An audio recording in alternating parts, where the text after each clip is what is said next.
profesi pijat ini ya, menurut saya sangat saya syukuri karena unik ya, karena Gimana, Pak? kita bisa ketemu dengan siapa aja dengan tidak memerlukan protokol yang ribet gitu. Misalnya izin bertanya terlebih dahulu. Iya. Punya istri, Pak? Alhamdulillah punya baru satu. Saya rasa sama ya, orang yang sempurna pun tetap punya masalah ya. Bapak merasakan mimpi nggak sih, Pak? Loh, di akhirat nanti tidak ada yang menolong kecuali bekal kita sekarang ini. Motivasi dari guru saya itu, jangan sampai kita menjadi buta dua kali, di dunia dan di akhirat. Al-Quran diciptakan Allah SWT itu untuk memandu kita agar kita bisa kembali pulang kampung dengan selamat. Semua kita ini adalah dulu asal usulnya kampungnya itu di surga. Dan jangan lupa mencari ketenangan salah satunya dengan kembali kepada Al-Quran dan membacanya, mentadaburinya. Assalamualaikum warahmatullahi wabarakatuh. Waalaikumsalam warahmatullahi wabarakatuh. A'udzu billahi minasy syaithanir rajim. Bismillahirrahmanirrahim. Idza waqa'atil waqi'ah laisa liwaqa'atiha kadhibah khafidatur rafi'ah idza rujjatil ardu rajja wa bussatil jibalu bassa fakanat haba'an mumbatha wa kuntum azwajan thalatha fa ashabul maimanati ma ashabul maimanah wa ashabul mash'amati ma ashabul mash'amah was-sabiquna as-sabiqun ulaikal muqarrabun fi jannatin na'im sunnatun minal awwalina wa qalilun minal akhirin sadaqallahul azim. Welcome back to Ruang Tengah buat teman-teman semua, buat good friends di luar sana.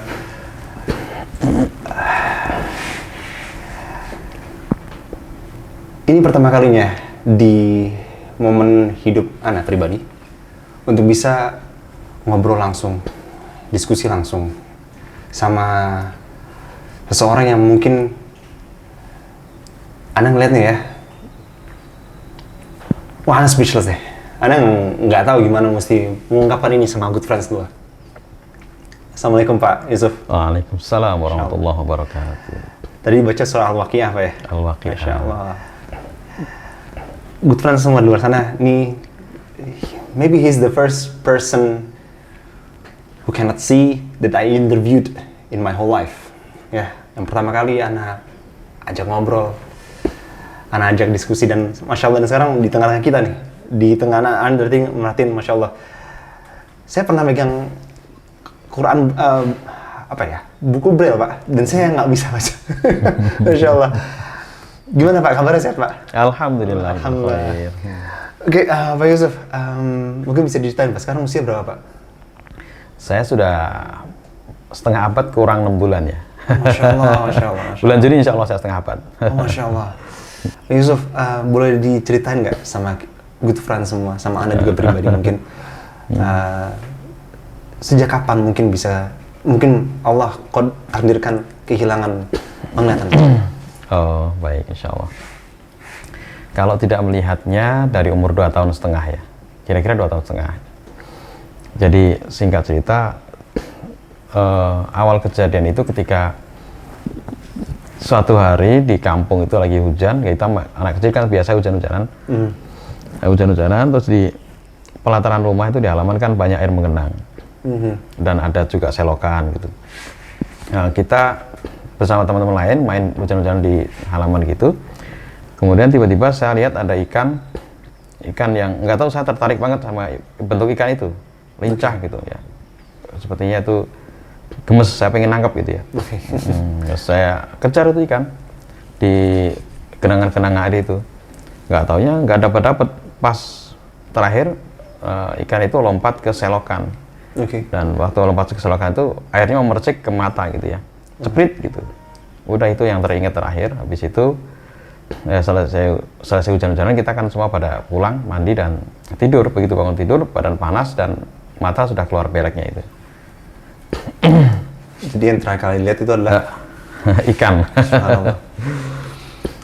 Kemudian tapi dari segi maaf Pak ya, mungkin dari segi pendidikan SD, SMP, SMA bagaimana?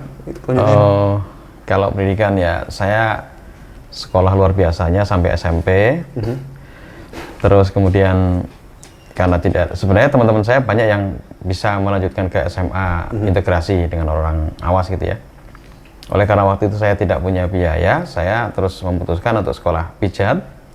Kemudian setelah pijat, saya ke Jakarta bekerja jadi tukang pijat. Saya beberapa lama ya, akhirnya ada kesempatan saya untuk mengikuti proses belajar di namanya Mahat Iqra. Masya Allah. Mahat Iqra. Sebenarnya itu tingkatannya untuk orang-orang yang sudah untuk kuliah lah gitu ya. Itu tingkatan orang kuliah. Nah itu saya cuman waktu itu kenal dengan salah satu ustadz. Nah waktu itu beliau juga pembina di Iqra itu. Karena saya pingin banget belajar, nyoba-nyoba aja, Ustadz boleh nggak saya ikut belajar di situ? Oh boleh, tapi ya jadi anak bawang aja ya, jadi mustami gitu. Ya baiklah nggak usah, yang penting saya dapat ilmu gitu. Akhirnya dites beberapa tes ya pengetahuan syakofah gitu ya, pengetahuan agama dan bacaan Quran dan bisa diterima. Dan alhamdulillah di situ hanya sekitar 4 semester ya, 2 tahun berarti ya. 4 semester itu, setelah itu harus melanjutkan ke biar dapat ijazah yang resmi itu harus melanjutkan ke UNC, tapi saya nggak melanjutkan. Tapi alhamdulillah saya dapat predikat nilai yang cukup memuaskan lah di situ, alhamdulillah. Walaupun tidak ya hanya transkrip ya, bukan ijazah resmi gitu, tapi cukup buat saya, saya syukurin lah gitu. Dari situ saya mulai banyak lebih semangat untuk belajar agama itu di tempat-tempat yang bisa saya jangkau. Terakhir saya belajar kursus dakwah di Yayasan Ikhlas. Yayasan Ikhlas itu adanya di Pasar Senayan sekarang. Itu sekretariatnya itu. Itu dari segi belajarnya. Masya Allah. Insya Allah. Kalau alhamdulillah dikaruniakan bisa membaca Al-Quran sejak kapan, Pak? Sejak kecil kah? Oh iya. Maksudnya belajar dari belajarnya awal? Ya. Ya ketika di asrama dulu belajar sama teman-teman. Jadi sedikit itu. Sampai akhirnya ya karena di asrama tidak ada guru yang permanen ya untuk belajar Quran itu dulu nggak ada. Hanya teman yang ngajarin, mengenalkan alif bata dan seterusnya. Kemudian tajwidnya ya sambil jalan. Ketemu siapa lagi kita tanya, terus nanti saya sering mengikuti tadarusan, nanti dikoreksi sama yang lain gitu, sama orang awas gitu ya, nanti dikoreksi gitu. Masya Allah. Izin tanya Pak, dengan kondisi seperti ini, bagaimana menjalani kehidupan setiap hari-hari Pak? Maksudnya, Afan, izin bertanya terlebih dahulu. Punya istri Pak? Alhamdulillah punya baru 1. Saya nggak enak lebih lanjut. Punya anak Pak? Alhamdulillah anak saya 2, yang 1 sudah SMK kelas 1 ya, atau kelas 10 sekarang. Yang 1 lagi kelas 4 SD, semuanya laki-laki. Alhamdulillah. Masya Allah, alhamdulillah. Bagaimana menjalani kehidupan sehari-hari Pak dengan kondisi, sekali lagi saya mohon maaf nih Pak, kondisi Bapak sebagai seorang yang tidak bisa melihat seperti ini Pak? Alhamdulillah. Jadi segala sesuatu karena kita lakukan dengan tanpa beban dan terbiasa itu ya tidak ada beban Mas. Walaupun saya rasa sama ya, orang yang sempurna pun tetap punya masalah ya. Sama saja itu. Jadi kalau keseharian ya dalam hal-hal tertentu yang memang bisa saya lakukan sendiri, saya lakukan sendiri. Hal-hal yang nggak mungkin saya lakukan sendiri ya tetap kita minta bantuan. Misalnya saya pengen jahit baju saya sobek gitu ya. Saya harus nyari benang yang warnanya sesuai dengan baju saya. Saya tanya, Le, ini warnanya apa Le? Atau tolong cariin Bapak benang yang warnanya sama dengan baju Bapak, misalnya begitu. Terus misalnya uang gitu ya. Ini uang berapa nih? Gitu. Saya nanya sering gitu. Walaupun kalau sekarang sih sudah ada sih alat aplikasi untuk membaca uang ada. Oh, Masya Allah. Tapi kalau kondisinya misalnya untuk bepergian jauh gitu Pak? Kalau sekarang sudah sangat jauh lebih mudah karena ada online ya. Iya. Kalau dulu memang sulit, tapi tetap kita nikmatin aja. Nyatanya dengan itu banyak hikmahnya. Suatu ketika dulu ya waktu belum ada Gojek, Gokar dan sebagainya, ya kita kemana-mana pergi biasa aja. Naik angkot, naik Mayasari, naik BPD gitu ya, biasa aja. Emang kesulitannya salah satunya itu kadang-kadang kita ketemu sopir yang agak kurang nyaman misalnya, karena kita naiknya agak lambat, dia nggak mau nunggu, kita ditinggalin gitu. Tapi ternyata banyak juga orang baik, subhanallah di dunia ini banyak orang baik kok. Banyak yang karena keadaan saya ini saya jadi punya banyak teman. Misalnya mau kemana Pak? Saya seberangin, ya alhamdulillah. Saya stopin mobil, alhamdulillah gitu ya. Jadi menyenangkan sebenarnya. Masya Allah, Masya Allah. Afwan izin tanya lagi Pak ya. Baik. Saya dengar katanya istri juga tunanetra Pak. Oh iya, alhamdulillah. Ya, dan Masya Allah ya, lulusan D3 sastra Jerman Pak ya? Iya. Masya Allah. Ada yang bisa dipeting nggak Pak ketika bersama istri dengan kondisi seperti ini Pak? Kalau secara langsung dari backgroundnya dia seorang akademisi sastra Jerman tentunya enggak ya. Tapi dari pola berpikirnya, karena bagaimanapun dia belajar melakukan suatu kegiatan yang disiplin gitu kan dari kelas 1 sampai SD sampai kuliah dia. Itu kan beda ya dengan misalnya yang cuma baru tamat SMP gitu. Itu beda sangat. Cara memperhatikan orang lain, cara melakukan sesuatu, cara menentukan sikap juga beda itu. Masya Allah. Pola-polanya yang terbentuk dari kebiasaan belajar itu beda itu. Itu yang membentuk yang kita butuhkan untuk membina anak-anak kita itu sebenarnya. Jadi saya ya bangga. Saya justru menghargai istri saya. Dia sebagai orang yang belum sarjana ya, waktu itu baru ahli media ya. Itu rela hanya menjadi ibu rumah tangga. Tapi ya itu bekasnya, jejak yang terbentuk dari kebiasaan dia belajar itu ya bisa ditularkan kepada anak-anak gitu. Cara belajar yang baik, cara bersikap yang baik, cara memahami kalimat itu seperti ini dan sebagainya itu. Alhamdulillah itu. Masya Allah. Saya belajar banyak. Karena jarang juga sih Pak, maksudnya orang ketika mereka di luar sana ya mungkin dengan pangkat yang tinggi apa segala, kemudian qadarullah, terutama wanita nih Pak ya, mereka gelarnya tinggi sekali, terus saat sudah mencapai tingkat tertentu, rasa-rasanya itu agak sedikit aneh gitu. Saya mesti jadi seorang istri, saya mesti jadi orang yang bekerja di rumah, jadi ibu rumah tangga misalnya gitu. Dan ini Masya Allah ternyata Allah karunia yang luar biasa Pak ya, buat Bapak ya. Iya. Pola pikirnya berarti berbeda Pak ya. Berbeda sekali. Masya Allah. Mungkin ada beberapa pertanyaan yang masuk dari teman-teman di ruang Himbu ini Pak, Masya Allah. Pertama nih Pak, Bapak merasakan mimpi nggak sih Pak? Iya, ngimpi Mas, ngimpi. Saya juga pernah ngimpi, misalnya ngimpi naik sepeda ya. Masya Allah. Ngimpi berenang, mimpi terbang. Tapi dalam mimpi itu tetap tidak ada peran mata. Misalnya saya ngimpi lihat gadis cantik, enggak. Oh, Masya Allah. Saya ngimpi langit berwarna merah, iya enggak begitu. Tapi saya merasakan ngimpi sebagaimana saya alami waktu belum tidur gitu. Masya Allah. Gitu. Pernah ngebayangin nggak Pak tentang gunung tuh kayak gimana, laut tuh seperti apa, Masya Allah? Atau pemandangan-pemandangan indah di bumi ini bagaimana Pak? Pernah nggak Pak?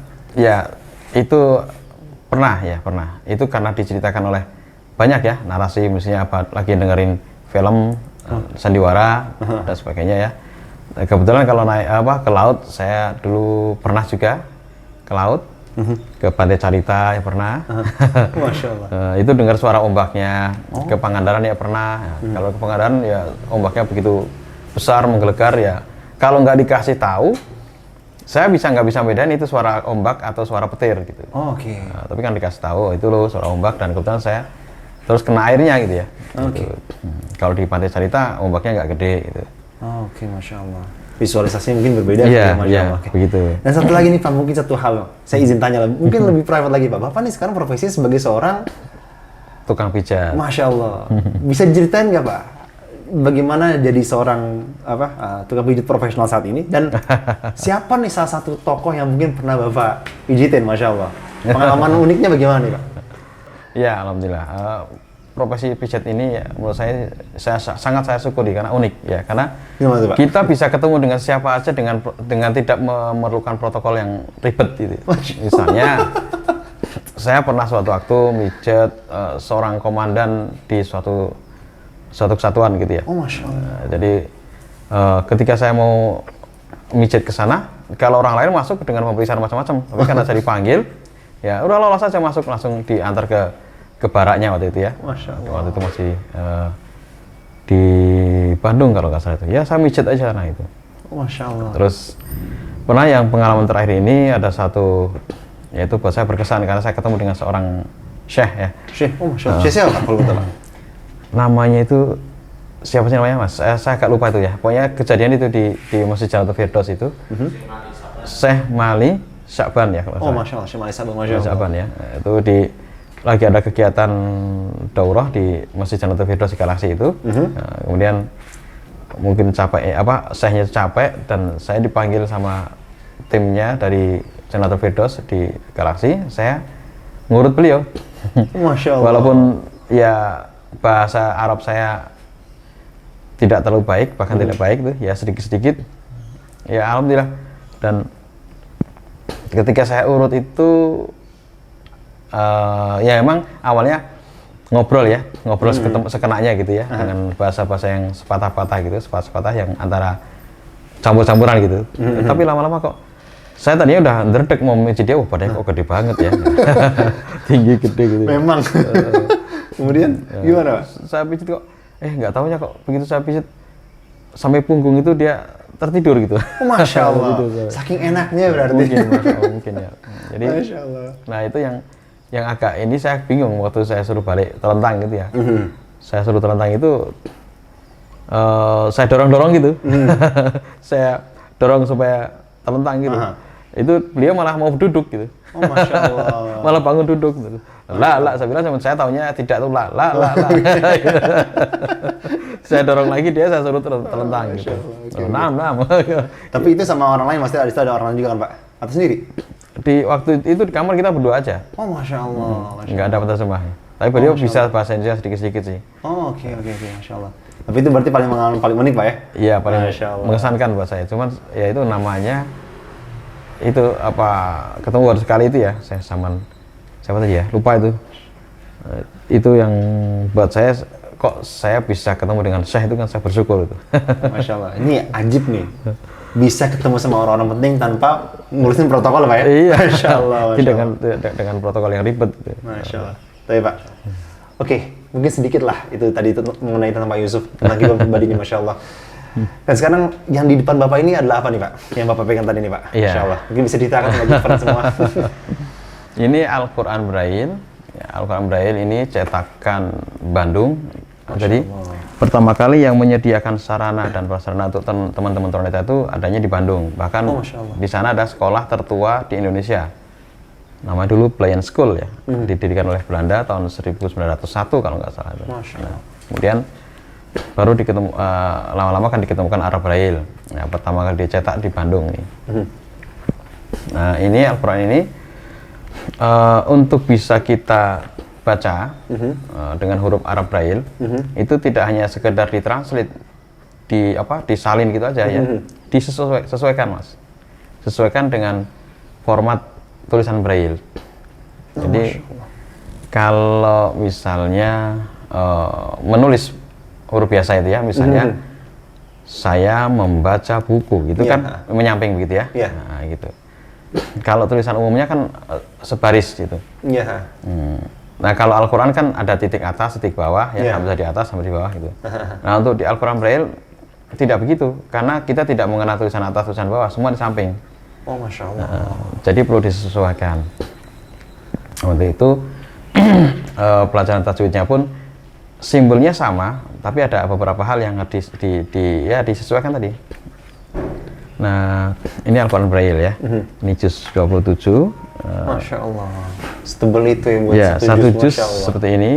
Jadi kalau di rumah saya punya 30 ginian. Masya Tapi ini sudah ada terjemahnya. Hanya kalau orang Quran awas kan tulisannya ayatnya di atasnya, bawahnya langsung terjemah ya. Iya betul.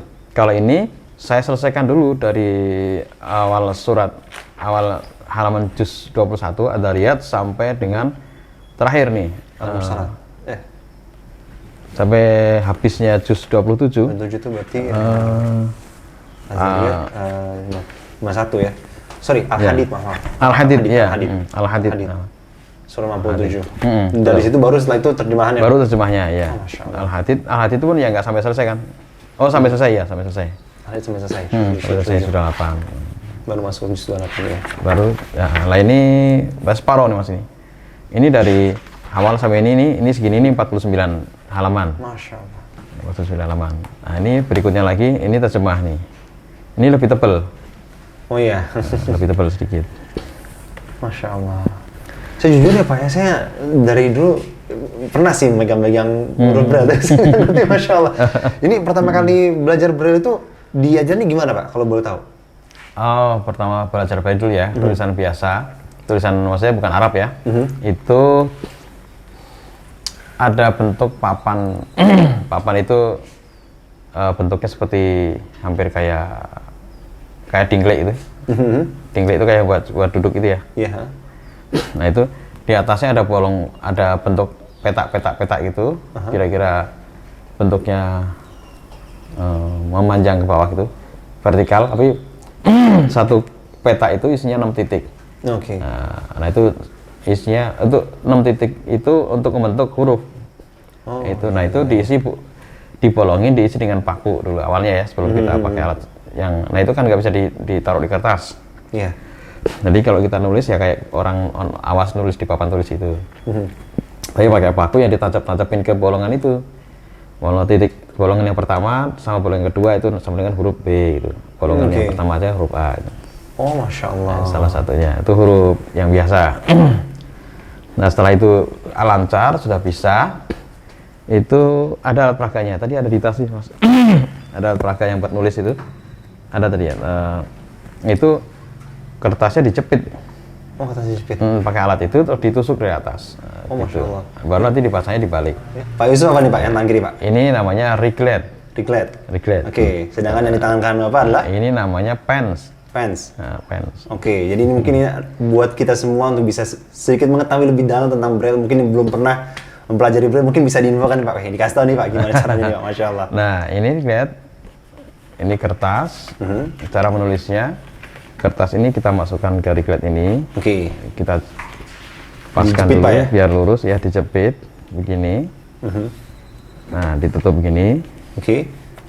Nah, baru kita tulis. Nah, ini kalau kita nulis dari sebelah kanan, nanti selesai nulis kita buka, dibalik bacanya gitu. Oh, gitu, Masya Allah. Oke. Ini kalau saya tulis satu nama aja yang pendek ya. Seingat saya namanya Vicky ya. Mas Vicky. Vicky. Vicky. Pakai I atau E, Mas Vicky? F-I-C-K-Y gitu ya? F-I-C-K-Y, Pak. F-I-C-K-Y. Nah, tulisannya segini. Nah, begitu kita balik, terus kita, nah, begitu. Nah, ini hasil tulisan tadi. Oh, Masya Allah. Segitu. Vicky. Nah ini F-I-C-K-Y, seperti ini. Masya Allah. 5 huruf. Saya boleh Pak? Ya? Saya pinjam, biar bisa diperlihatkan kamera. Nah, itu tulisan Vicky. F-I-C-K-Y. F-I-C-K-Y. Masya Allah. Oke, Masya Allah. Ini jadi kita seperti apa? Ya, karena saya jujur kalau saya pribadi, Pak, saya juga belum paham tentang huruf Braille sih. Masya Allah, Pak, Masya Allah. Mungkin kalau misalnya good friends di luar sana juga yang alhamdulillah mungkin diberikan kesehatan sama Allah, mungkin ketika dipegang juga agak unik juga sih Pak tentang pegang huruf Braille ini, Masya Allah. Dan kalau misalnya itu, jadi kalau nulis kita dari kanan, tapi pas dibacanya itu berarti kita balik dan dari kiri. Dari kiri. Oh, Masya Allah. Sedang kalau misalnya bahasa Arab bagaimana Pak? Bahasa Arab. Bahasa Arab. Kalau tulisan bahasa Arab ya. Itu bagaimana proses nulisnya dan proses baca? Sama seperti kita nulis yang tadi itu sama. Bacanya juga sama. Maksudnya kita tulis dari sini, begini, nanti kita baca juga dari sini begitu. Oh, Masya Allah. Itu yang dilakukan secara manual gitu ya. Seperti itu. Oh, Masya Allah. Dan sekarang seperti yang sudah diinfokan bahwa seperti yang kita ketahui ini, Anda dapat info dari berbagai macam sumber, Masya Allah, dari teman-teman ibu. bahwa Bapak ini termasuk salah satu orang yang mempelopori Al-Quran Braille. Betul nggak tuh, Pak? Masya Allah. Nih di sebelah, nah nih yang Bapak pegang ini nih. Iya. Good Friends semuanya adalah ini ilmu tajwid dan yang ini ini ilmu tajwid Pak yang sebelah kanan Pak. Juga, ya. Iya, Masya Allah. Mungkin bisa diceritain nggak Pak? Bener tuh sebagai seorang yang mempelopori mungkin bisa dibilang Al-Quran Braille. Sebenarnya juga enggak, saya juga generasi yang sudah kesekian ya. Masya Tapi Allah. begini, seperti saya sampaikan di atas tadi, huruf Braille awalnya itu dulu ditulis dengan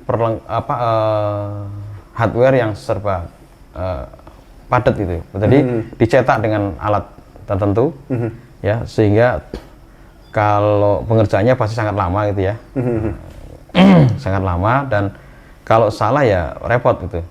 Misalnya kita sudah menulis satu juz, ada yang salah di tengah-tengah, berarti harus dibongkar. Iya. Nah itu.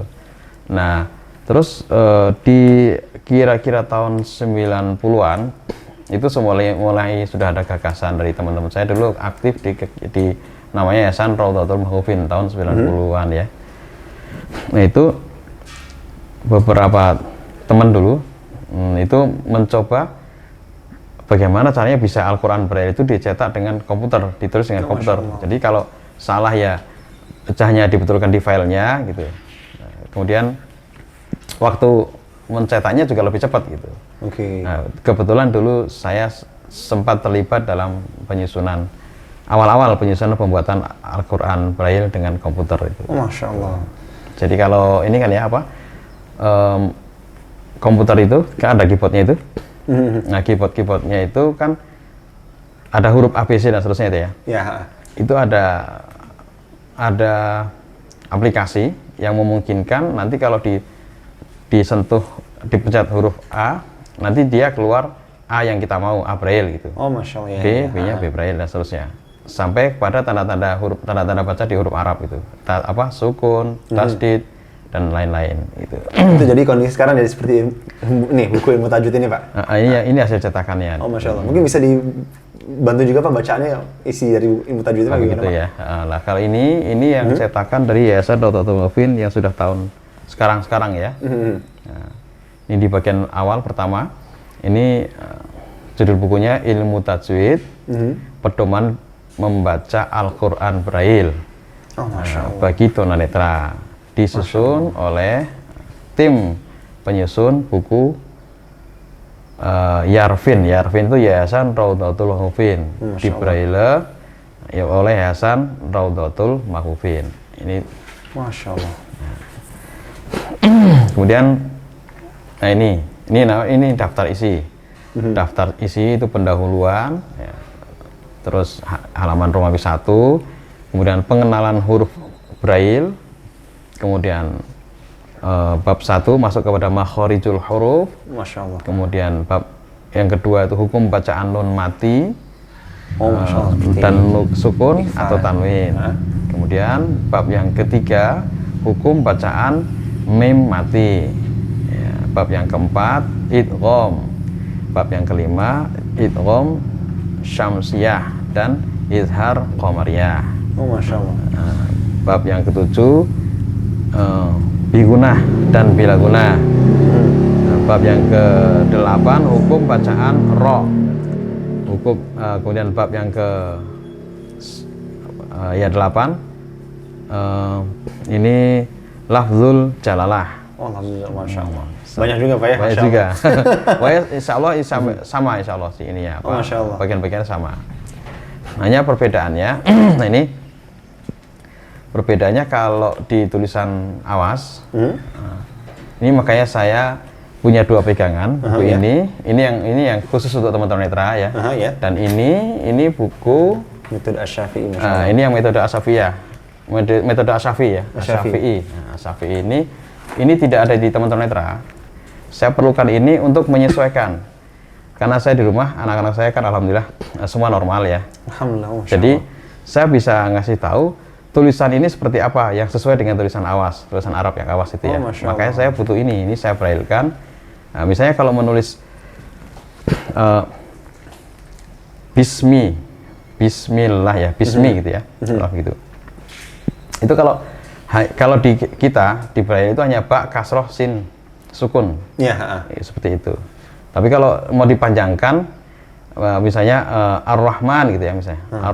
Ar-Rahman itu kalau di kita cukup alif lam alif lam tasdid ya, ro, fathah, ha, sukun. Ar-Rahman, mimnya mim alif nun kasroh, Ar-Rahman gitu ya. Iya, betul. Nah, kalau kita langsung habis mim itu langsung alif ya. Kalau di Quran yang biasa kan ada fathah dulu ya. Betul. Nah, itu di kita nggak ada. Karena untuk efisiensi tempat. Oke. Karena tidak terlalu makan tempat. Jadi kita langsung alif gitu.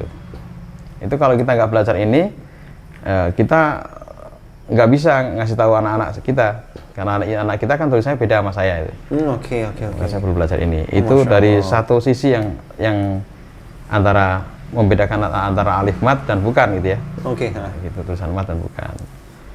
Makanya saya berusaha untuk punya buku yang sama seperti orang-orang awas walaupun diterjemahkan dalam tulisan Braille. Masya Allah. Jadi saya kalau ngajar teman-teman yang senasib saya pakai yang ini. Oke, yang mau tajwid yang ini. Ini kalau saya ngajarin anak saya pakai ini ya. Masya Allah. Ini saya boleh pinjam bukunya Pak? Iya boleh, yang mana? Ya, boleh. ini ya. Jadi good friends semua, ini buku adalah buku kelas tajwid untuk segala usia, metode Asy-Syafi'i, ilmu tajwid praktis. Nah, disusun oleh Ustadz Abu Ya'la Kurnaidi LC Hafizahullah dan Ustadz Nizar Sa'ad Jabal LC MPD Hafizahullah. Masya Allah. Ini sekarang dipegang sama Bapak ya. Jadi kalau misalnya buat ngajar anak-anak berarti Pak? Iya. Masya Allah. Seperti saya bilang tadi Pak ya, buat good friends semua di luar sana, ini sesuatu yang mungkin saya boleh jujur Pak ya, saya sih ngerasa feeling so ashamed gitu, saya ngerasa malu kayak jujur Pak, di luar sana tuh banyak yang mungkin seumur Bapak atau mungkin mungkin dengan orang-orang yang gelar yang luar biasa sudah di atas mungkin S3, doktor dan lain sebagainya. Tapi mungkin untuk membedakan antara huruf H sama H aja nggak tahu. Untuk huruf sin sama shin nggak tahu, Masya Allah. Untuk huruf sod sama dot itu mungkin mereka nggak tahu gitu, Masya Allah. Dan ini sekarang ini mungkin sebagai di video ini buat good friends semua di luar sana, ini menjadi sebuah tamparan buat kita bahwa Masya Allah, Allah karuniakan sebuah karunia besar sama Pak Yusuf untuk beliau bisa baca Quran gitu. Sedangkan kita yang mungkin Allah berikan kenikmatan yang luar biasa seperti ini, tapi ternyata kok kita kurang buat semangat ini. Mungkin bisa cerita nggak Pak? Apa yang membuat Bapak tuh akhirnya benar-benar punya sebuah, tentunya atas karunia dari Allah Pak ya. Iya. Tapi ada nggak triggernya satu kondisi di mana, oh saya mesti belajar Al-Quran nih, saya mesti baca nih. Ya, yang pertama tentu karena agama itu sebenarnya terapi mental buat kita semua. Jadi pertama yang memotivasi saya dulu adalah ketika Ustadz saya dulu, Ustadz almarhum Bapak Halim Soleh itu mengajarkan kepada kita bahwasanya nanti dalam surat At-Toha ya, ayat 124 kalau tidak salah itu. Nah itu yang kurang lebih maksudnya itu kita barang siapa yang mengingkari peringatan Allah di dunia, maka dia nanti akan dibangkitkan dalam keadaan buta. Sejujurnya memang keadaan buta itu sangat tidak nyaman, jujur ya. Iya. Jadi sangat tidak nyaman ya. Jadi padahal di dunia ini kalaulah saya jalan nyasar itu nggak mungkin semua orang cuek, pasti ada yang nolongin gitu ya. Itu udah nggak enak loh. Terus saya misalnya mau beli sesuatu, padahal saya bawa duit nih mau beli sesuatu, sama yang punya warung itu nggak dilayanin karena biasa ngelayanin orang awas kan, suruh ngambil sendiri gitu ya. Yeah. Saya suruh milih sendiri, silahkan ambil itu. Tetap nggak enak tuh loh. Itu di dunia. Loh di akhirat nanti tidak ada yang menolong kecuali bekal kita sekarang ini. Ya, motivasi dari guru saya itu jangan sampai kita menjadi buta dua kali di dunia dan di akhirat. Gitu. Nah yang kedua, yang sekarang ini saya baru termotivasi itu, saya pernah dengar. Sebenarnya saya hanya share dari WA. Saya baca share dari teman itu bahwasanya kisahnya almarhum Bapak ya irhamullah ya, Bapak Habibie itu sempat disampaikan ke halayak itu bahwa katanya ternyata ilmu yang paling manfaat di dunia dan akhirat itu agama. Kenapa? Gitu. Ilmu dunia itu semuanya habis di dunia. Gitu. Ya, kenapa? Almarhum Bapak Habibie itu setelah beliau sepuh ya sebelum wafat itu ilmu yang sedemikian banyaknya, anak-anak juga sukses semua, tapi mereka semua jauh-jauh. Mereka harus bertanggung jawab dengan ilmunya masing-masing, ya. Mereka bekerja karena ilmunya, tapi ketika kangen, nggak bisa sewaktu-waktu datang.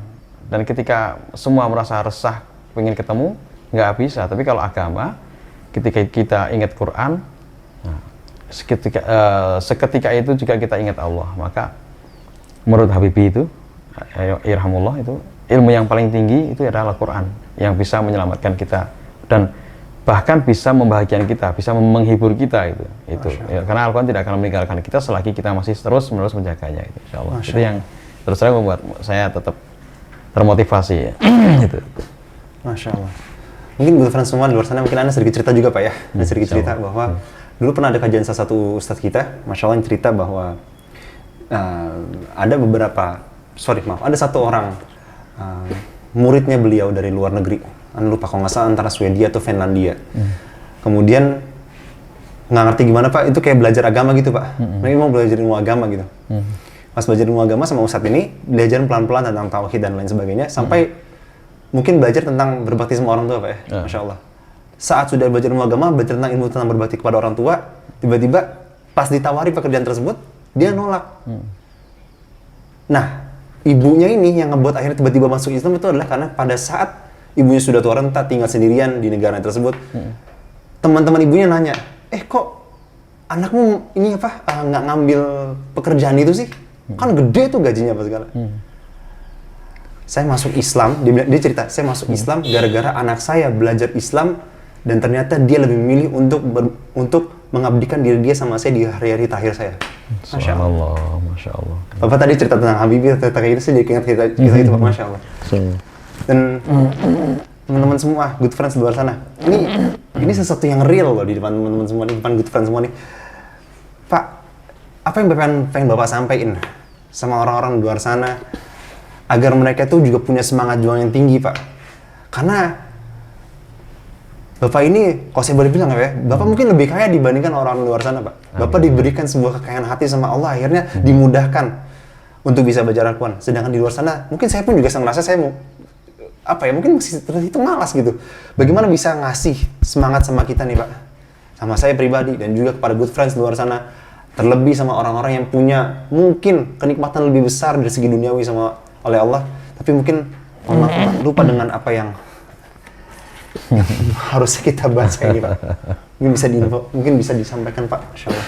Baik, mari sama-sama kita memahami, merenungkan salah satu hadis Rasulullah SAW yang sangat pendek. Insya Allah semua kita sudah hafal ya.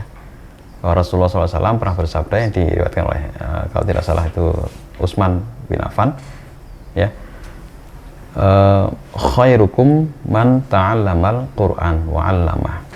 Jadi sebaik-baik di antara kalian adalah yang belajar Al-Quran kemudian mengamalkannya. Tentu semua kita pengen jadi orang yang lebih utama, paling baik. Nah, ya yang paling utama itu emang ya ilmu Al-Quran, paling tinggi, paling sempurna, paling baik. Kalau kita mempelajari Al-Quran, berarti ilmu itu menjadikan kita sangat utama di dunia maupun di akhirat. Walaupun tidak bisa dibuktikan secara, mungkin ya tidak mudah untuk membuktikan bagaimana seorang ustadz bisa lebih dipandang lebih kaya daripada seorang direktur, kan nggak begitu ya, nggak begitu di mata dunia mungkin seperti itu. Nah, tapi tidak jarang yang direktur dengan segudang kekayaan tapi hidupnya tidak nyaman, selalu dikejar-kejar target, ya. Kemudian tidak tenang dengan kedudukannya. Bagaimana kalau nanti anak buah saya, mikirin anak buah aja udah setengah mati, pusing banget. Gimana mikirin target-target di kantor dan sebagainya. Tapi kalau Al-Quran itu dia akan melindungi kita, insya Allah. Dan sebenarnya begini, Al-Quran diciptakan Allah SWT itu untuk memandu kita semua agar kita bisa kembali pulang kampung dengan selamat. Karena sebagaimana semua paham, semua kita ini adalah dulu asal usulnya kampungnya itu di surga, betul ya, insya Allah ya, pasti. Dan kemudian Allah takdirkan kita turun ke dunia untuk membuktikan manusia itu punya akal, punya naluri, punya kelebihan dibanding yang lain. Nah, kemudian ya untuk memanusiakan manusia. Setelah itu manusia itu akan kembali ke kampungnya. Nah, pada saat di dunia inilah orang juga kasih kelengkapan oleh Allah SWT berupa godaan dari iblis yang mana kalau kita tergoda maka tidak akan bisa kembali dengan selamat. Kita akan naudzubillah akan bersama dengan iblis di neraka. Tapi kalau kita selamat, ya kita akan kembali ke kampung halaman kita, yaitu di surga. Gimana biar selamat? Yaitu sekali lagi dengan Al-Quran. Jangan sampai, insya Allah, mudah-mudahan kita semua jangan sampai terpedaya dengan ilmu dunia yang hanya sebentar sekali. Semua kenikmatan dunia itu hanya sebentar. Misalnya saya minum manis, udah sampai di mulut, sampai kerongkongan, udah. Ya. Dan kalau saya paksakan, saya merasakan manis ini, saya ingin minum, saya puas-puaskan. Saya paksakan minum yang biasanya normalnya segelas, saya minum misalnya satu botol gede, 1 liter, saya paksakan, tetap hilang kenikmatannya. Yang ada menjadi penyakit, jadi mudarat ya. Gitu. Makanya banyak sekali hal-hal yang harus kita sadari, diantaranya ya yang harus kita sama-sama selalu untuk menjadi kendali kita adalah bahwa dunia itu sebentar. Tapi bukan berarti kita nggak boleh menikmati dunia, nggak boleh kita nyari dunia, karena dunia ini bekal untuk mencapai akhirat. Kalau kita tidak bisa punya apa-apa di akhirat nanti kalau kita di dunia nggak berbuat apa-apa. Insya Allah seperti itu, Mas. Kurang lebih Allah alam bisawab. Masya Allah. Pak, izin tanya, Pak. Bapak dengan kondisi seperti ini tenang, Pak? Hidup, Pak? Ya begini, Mas. Kalau soal apakah merasakan ketenangan? Tenang itu ada pada iman, Mas ya. Kalau kita imannya terjaga, insya Allah akan tenang. Tapi ya sebagaimana semua orang mengalami ya, keimanan itu naik dan turun. Ya. Itu ada kalanya saatnya tenang, ada saat juga kalanya kurang tenang ya, tergoda. Misalnya ada kalanya kesel, ada juga kalanya resah, ada juga. Tapi lagi-lagi kita harus kembalikan kepada kita ini tinggal menjalankan kok gitu. Tinggal ya oke, jalanin aja lah, insya Allah semua akan selesai sebagaimana yang Allah kehendaki, insya Allah. Dan salah satu jalannya itu adalah seperti yang di depan kita ini, Pak. Iya, Al-Quran, insya Allah. Ketenangan kita buat good friends semua di luar sana untuk membaca Al-Quran. Kalau misalnya seorang Pak Yusuf aja ini, masya Allah, Allah berikan kemudahan untuk bisa tenang hatinya dengan baca Quran. Kenapa kita semua enggak? Masya Allah. Pak, jazakallah khairan. Barakallahu fiik sudah hadir. Terima kasih Pak sudah hadir di ruang tengah ini. Masya Allah. Ini semoga menjadi inspirasi sekali buat kita semua. Amin. Dan semakin menjadi motivasi buat kita juga nih di luar sana. Terutama buat teman-teman yang sehat, Masya Allah. Yang Allah berikan kelengkapan nih, Masya Allah. Amin. Kalau Pak Yusuf aja bisa, kenapa kita enggak? Masya Allah. Ya, Masya Allah. Pak, sekali lagi saya ucapkan terima kasih Pak. Masya Allah. Semoga Allah selalu memberikan kebahagiaan dan ketenangan juga. Banyak sekali pahala berlimpah dari Bapak, Masya Allah. Nih, satu poin pentingnya nih. Alhamdulillah, insya Allah semoga pahala ngalir Pak ya dengan adanya Al-Quran Braille ini Pak ya. Amin. Buat teman-teman tunanetra di luar sana bisa mendapatkan manfaat dari Al-Quran Braille ini, Masya Allah. Oke, kepada seluruh good friends Hibu, jangan lupa untuk like, komen, dan subscribe di YouTube channel Hibu. Sampai ketemu lagi di episode selanjutnya. Semoga selalu dalam kesehatan dan jangan lupa mencari ketenangan salah satunya dengan kembali kepada Al-Quran dan membacanya, mentadaburinya. Barakallahu fiik. Wassalamualaikum warahmatullahi wabarakatuh. Waalaikumsalam warahmatullahi wabarakatuh.